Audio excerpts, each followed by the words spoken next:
اعوذ باللہ من الشیطان الرجیم بسم اللہ الرحمن الرحیم سبحانک لا علم لنا الا ما علمتنا انک انت العلیم الحکیم۔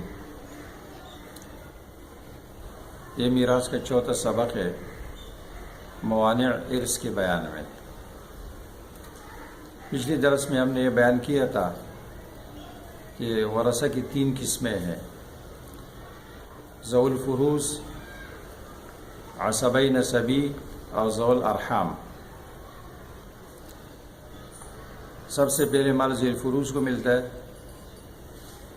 جو ان سے بچ جاتا ہے وہ عصبہ نسبی کو ملتا ہے، اور اگر عصبہ نسبی نہ ہو تو ذوی الفروض پر رد ہوتا ہے، اور ذوی الفروض اور عصبہ نسبی نہ ہو تو پھر میراث کا مال ذوی الارحام کو ملتا ہے۔ لیکن یہ اس وقت ملے گا جبکہ وارث کے اندر موانع ارث میں سے کوئی مانع موجود نہ ہو۔ لہذا اس درس میں موانع ارث کو بیان کیا جائے گا۔ موانع یہ مانعن کی جمع ہے، اور مانع کہتے ہیں 2 چیزوں کے درمیان رکاوٹ، الحائل بین الشیئین، 2 چیزوں کے درمیان حائل ہونے والی چیز، اس کو کہتے ہیں مانع۔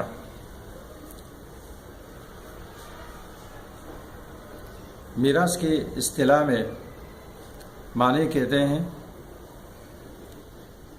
کہ جس کی وجہ سے ایک شخص سے حکم منتفی ہو جائے، ایک مانع کی وجہ سے، ایک سبب کی وجہ سے جو اس کے اندر موجود ہو جائے۔ جب مانع کسی شخص کے اندر موجود ہو گیا تو میراث کا حکم اس سے منتفی ہو جائے گا، اور ایسے شخص کو محروم کہا جاتا ہے، یعنی اب اس سے میراث کی اہلیت ختم ہو گئی، اب کسی صورت میں یہ وارث نہیں ہو سکتا ہے۔ اس مانع کی پھر 2 قسمیں ہیں۔ ایک قسم ہے مانع عن الموروثیت، کہ وہ جس شخص کے اندر ہو وہ مورث نہیں بن سکتا ہے، اور ایک ہے مانع عن الارث، کہ کوئی شخص وارث نہیں بن سکتا ہے۔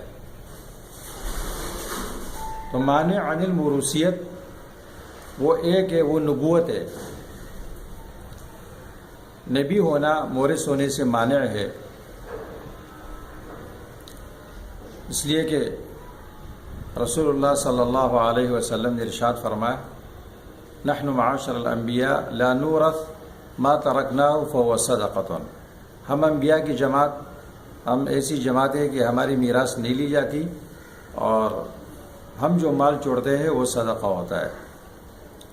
اور وجہ اس کی یہ ہے کہ نبی کی بعثت تبلیغ کے لیے ہوتی ہے، اور اللہ تبارک و تعالیٰ ان سے یہ اعلان کرواتے ہیں: قل ما اسألکم علیہ اجرا، پیغمبر آپ ان سے کہہ دے کہ اس تبلیغ پر میں تم سے کوئی اجرت نہیں مانگتا۔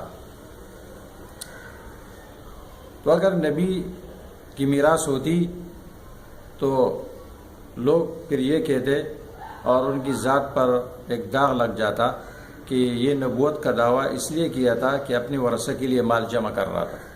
تو اگر نبی کی میراث ہوتی اور اس کے بعد ان کے ورثہ کو وہ مال ملتا تو لوگ تان کرتے، ان کو موقع ملتا، تو نبی کی ذات کو بے داغ بنانے کے لیے اللہ تبارک و تعالیٰ نے ان کی میراث ہی ختم کر دی۔ اور ایک ہے مانع عن الارث، کہ یہ جس شخص کے اندر موجود ہو جائے تو وہ وارث نہیں بن سکتا ہے۔ ایسے مانع 4 ہے۔ نمبر 1 غلام ہونا۔ ایک شخص غلام ہے، خالص غلام ہے، جس کو قن کہتے ہیں، یا مدبر ہے، یا مکاتب ہے، ناقص غلام ہے، تو وہ وارث نہیں بن سکتا ہے، اس لیے کہ غلام خود مال ہے۔ یہ ایک فقہی قاعدہ ہے کہ العبد وما ملکت یمینہ لسیدہ، غلام اور اس کے ہاتھ میں جو کچھ ہے وہ اس کے آقا کے لیے ہے، اس کے مالک کے لیے ہے۔ تو اگر غلام وارث ہو جائے تو اس کے بعد جو بھی مال آئے گا وہ اس کے مالک کی ملکیت میں جائے گا، اور مالک اجنبی ہے مردے سے، تو ایک اجنبی کا وارث ہونا لازم آتا ہے، اس لیے غلام وارث نہیں ہو سکتا ہے۔ دوسرا معنی ہے قتل، ایک شخص اپنے مورث کو قتل کرتا ہے، جس کا یہ وارث بن سکتا ہے اس شخص کو یہ قتل کر لیتا ہے، تو اس شخص کو میراث سے محروم کیا گیا اور قتل کو مانع ارث بنایا گیا۔ حدیث میں آتا ہے القاتل لا یرث، قاتل میراث نہیں لے سکتا ہے، اور اس کی وجہ یہ ہے کہ قتل ایک جرم ہے اور میراث اللہ کی نعمت ہے، تو ایک جرم ایک نعمت کا سبب کیسے بن سکتا ہے؟ دوسری وجہ علماء نے یہ بیان کی ہے کہ ایک فقہی ضابطہ ہے، اصولی فقہ کا قاعدہ ہے کہ من استعجل الشیء قبل آوانہ عوقب بحرمانہ، ایک شخص کسی چیز کو اس کے وقت سے پہلے طلب کرتا ہے تو اس کو اس سے محروم کر کے سزا دی جائے گی۔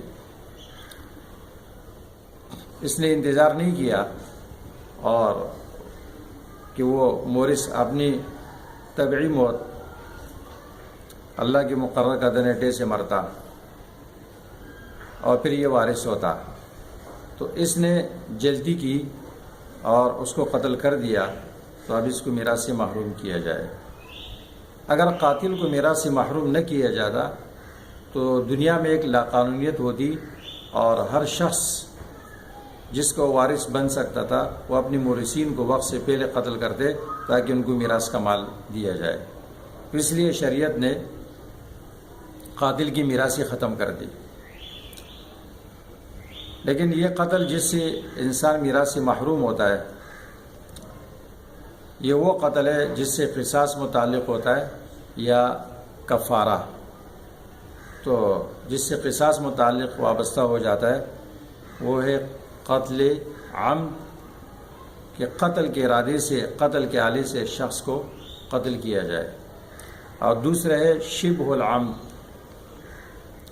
کہ غیر آلہ قتل سے، قتل کے ارادے سے کسی کو مارا جائے، اور تیسری قسم ہے قتل خطا،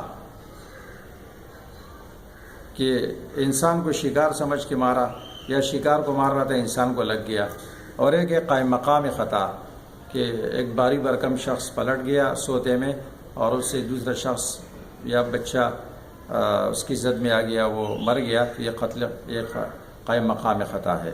اور پانچویں قسم ہے قتل بسبب، اس کے اندر کوئی کفارہ نہیں ہے، دیت نہیں ہے، قصاص بھی نہیں ہے۔ یہ تین موانع ارث ہے اور یہ متفق علیہ ہے۔ چوتھا مانع وہ اختلاف دار ہے۔ مسلمانوں کے لیے اختلاف دار تو کوئی حیثیت نہیں رکھتا ہے، اس لیے کہ اسلام نے تمام دنیا کو ان کے لیے ایک وطن بنا دیا ہے، ایک مسلمان مشرق میں ہو دوسرا مغرب میں ہو، مورث مشرق میں ہو وارث مغرب میں ہو تو وہ ایک دوسرے کے وارث بن سکتا ہے۔ البتہ اگر وہ کافر ہے، اس میں اختلاف دار ہے، تو وہ پھر نہیں بن سکتے ہیں۔ اختلاف دار یا تو حقیقتاً ہوگا جیسے حربی اور ذمی۔ ذمی وہ کافر جو دارالاسلام میں رہتا ہے اور اس کے قوانین کو تسلیم کرتا ہے، اور حربی جو دارالکفر میں ہے۔ یا حکمن ہوگا جیسے مستامن اور ذمی۔ مستامن وہ کافر کہلاتا ہے جو ویزا لے کر امن حاصل کر کے دارالاسلام میں آتا ہے، اور ذمی وہ جو دارالاسلام میں رہتا ہے۔ تو دونوں جمع ہو گئے، ایک مر گیا دوسرا وارث نہیں بن سکتا ہے، یا دو حربی ہو، دو مختلف داروں سے ان کا تعلق ہو اور دارالاسلام میں جمع ہو جائے تو وہ ایک دوسرے کے وارث نہیں بن سکتے ہیں۔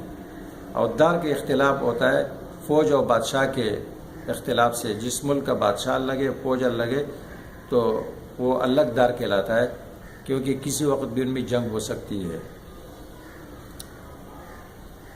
یہ تین موانع متفق علیہ ہے۔ یہ چوتھا مانع یہ احناف کے ہاں ہے، اور جس شخص کے اندر یہ موانع ثلاثہ میں سے کوئی مانع موجود ہو جائے تو ایسے شخص کو محروم کہلاتا ہے، اس سے میراث کی اہلیت ختم ہو جاتی ہے، اور اس کا اثر یہ پڑتا ہے کہ یہ معدوم بنفسی ہی اور وفی حق غیری ہی بن جاتا ہے، یعنی خود بھی اس کو حصہ نہیں ملتا ہے اور اس کی وجہ سے دوسرے کے حصے پر اثر بھی نہیں پڑتا ہے، یہ کالعدم ہو جاتا ہے۔